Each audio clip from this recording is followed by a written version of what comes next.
آپ طاقت کا استعمال کر کے تو آپ کیا مار دو گے سب لوگوں کو؟ کس طرح سے آپ امن قائم کرو گے؟ آپ حالات خراب کر رہے ہیں.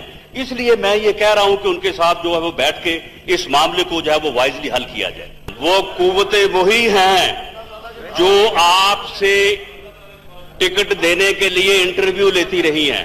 پھر ہمارا خدا ہی حافظ ہے، لیکن اب بھی اگر ہوش کے ناخن لے لیے جائیں تو یہ بہتر ہوگا. السلام کے ناظرین، نون لیگ کے اہم رہنما رانا ثناء اللہ کا عمران خان کی حمایت میں تاریخی بیان. رانا نے خان کی رہائی کا مطالبہ کر دیا. آخر اچانک رانا ثناء اللہ کا ضمیر کیسے بدلا؟ آئیے پہلی ویڈیو دیکھیں، پھر اس پر تفصیل سے بات کرتے ہیں. آپ طاقت کا استعمال کر کے تو آپ کیا مار دو گے سب لوگوں کو؟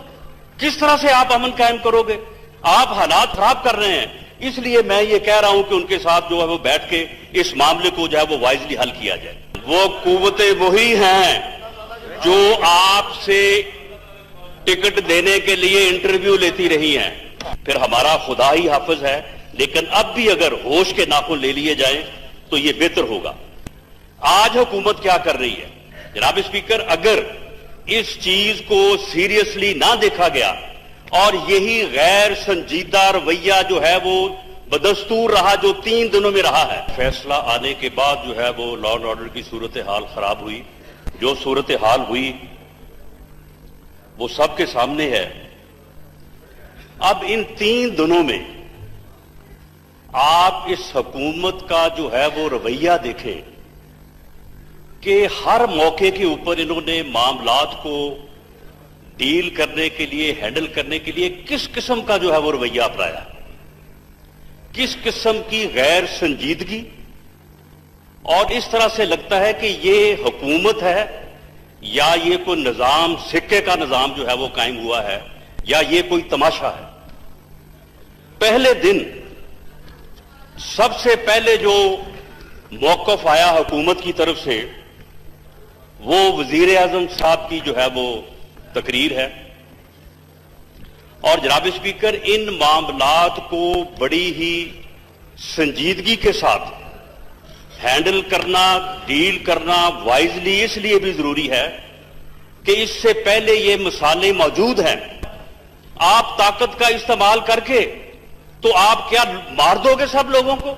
کس طرح سے آپ امن قائم کرو گے؟ آپ حالات کو خراب کر رہے ہیں. اس لیے میں یہ کہہ رہا ہوں کہ ان کے ساتھ جو ہے وہ بیٹھ کے اس معاملے کو جو ہے وہ وائزلی حل کیا جائے.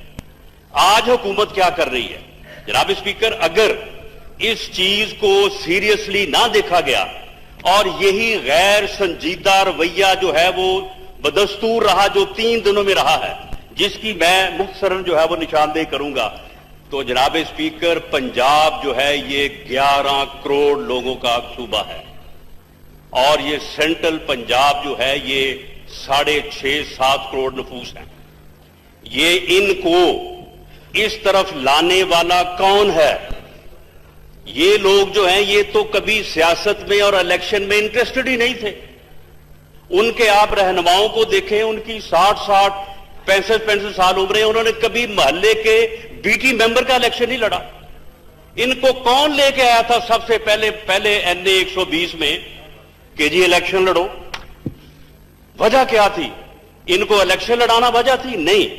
اس لیے اب اگر اس طرح سے ڈیل کیا گیا جس طرح سے یہ 3 دن کیا گیا ہے تو پھر میں سمجھتا ہوں کہ پھر ہمارا خدا ہی حافظ ہے، لیکن اب بھی اگر ہوش کے ناخن لے لیے جائیں تو یہ بہتر ہوگا. جناب اس کا پہلا موقف حکومت کا وزیر اعظم صاحب کی تقریر ہے اور اس کا پرنٹ میرے سامنے ہے. یہ ٹوٹل کوئی 5-7 منٹ کی تقریر ہے.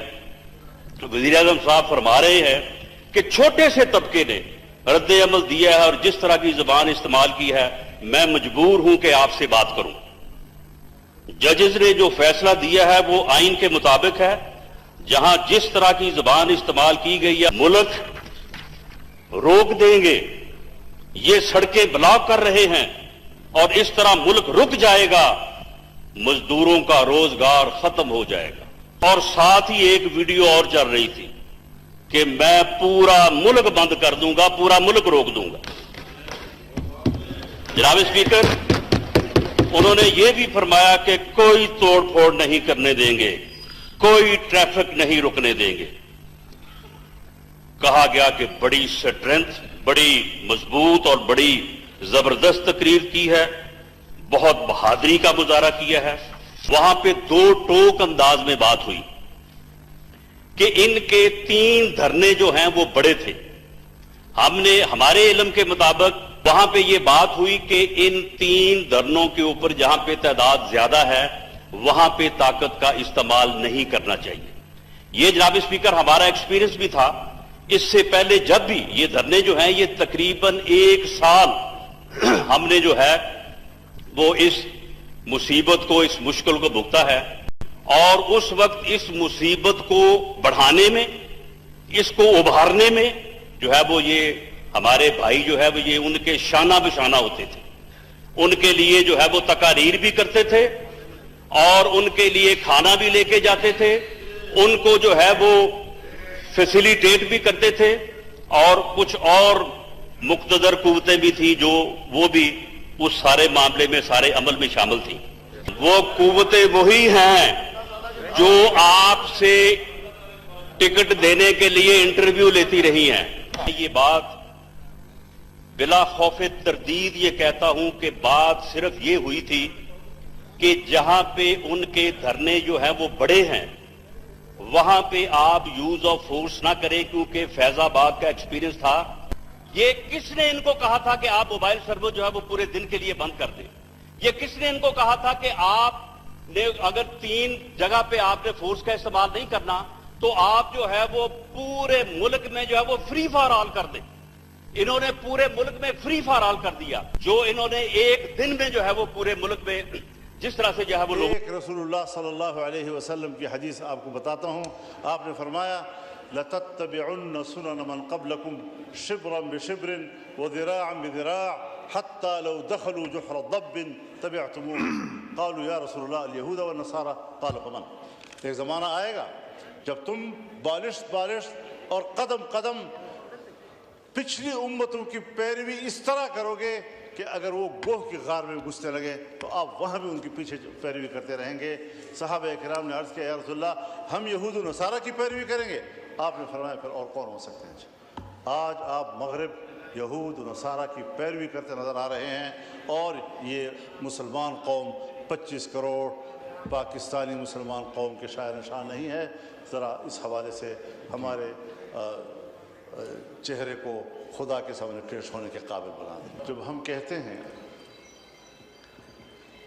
کہ نبوت مکمل ہو چکی ہے، وحی مکمل ہو چکی ہے، اور اللہ رب العزت فرماتے ہیں الیوم اکملت لکم دینکم واتممت علیکم نعمتی، میں نے اپنا دین تم پر مکمل کر دیا ہے اور اپنی نعمت تم پر تمام کر دی ہے۔ اس کے بعد ایک ہی چیز قیامت تک کے لیے زندہ ہے، اور وہ ہے شورا، کہ اگر کوئی ایسی نئی چیز آئے، نیا مسئلہ سامنے آئے تو اس پر قیامت تک مشورے کا راستہ کھلا رہے گا۔ اور جب مشورے کا تصور آتا ہے تو پھر وہاں ظاہر ہے جی کہ اس میں اجتہاد بھی ہوتا ہے، رائے بھی بنائی جاتی ہے۔ اور جب ہمارا ملک مشترک ہے، ہمارے ملک کا آئین ہمارا مشترک ہے، قانون ہمارا مشترک ہے، اور آئین و قانون کا احترام ہم سب کے اوپر برابر کا، یعنی ایک اس کا احترام واجب ہے، تو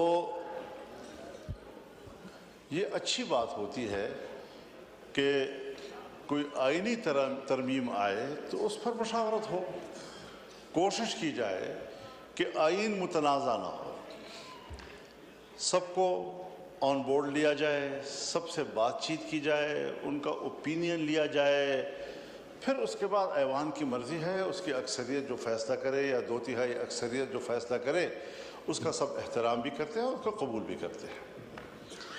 لیکن 27ویں ترمیم میں ایسا نہیں ہوا۔